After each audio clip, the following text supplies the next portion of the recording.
Pasintabi lang po mga kapuso, maselan po itong una naming balita.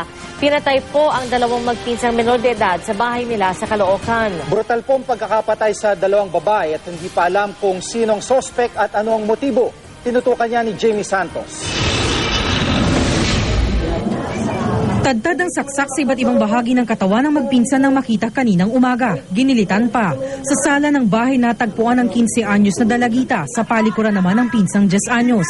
Base sa investigasyon, puwersahang pumasok sa bahay ng mga biktima ang suspect.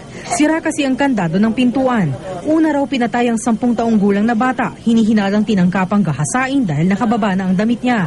Sinubukan umanong magtago ng 15 anyos sa kwarto pero may siwang sa may kisame na siyang dinaanan ng suspect. Na-recover ng mga pulis ang ginamit na kitchen knife dahil isinoli sa lalagyan. Sana mahuli na. Sa ngayon kasi hindi natin masabi kasi wala yung may-ari, hindi natin ma-establish kung may nawawala. Ayon sa investigasyon, naiwan daw ang dalawang biktima dahil umuwi sa probinsya ang ina ng 15 anyos na dalagita dahil namatay ang amang seaman. Ang batang 10 anyos pinasama ng ama sa bahay ng pinsan dahil nag-iisa nga lang ang dalagita. Kailangan talaga may kasama po talagang mga magulang, may mga nakakatanda at dapat turuan natin sila kung paano humingi ng tulong. Lalo, importante po yung mga telepono ng mga police station natin o mga barangay. Jamie Santos, Nakatutok, 24 Oras.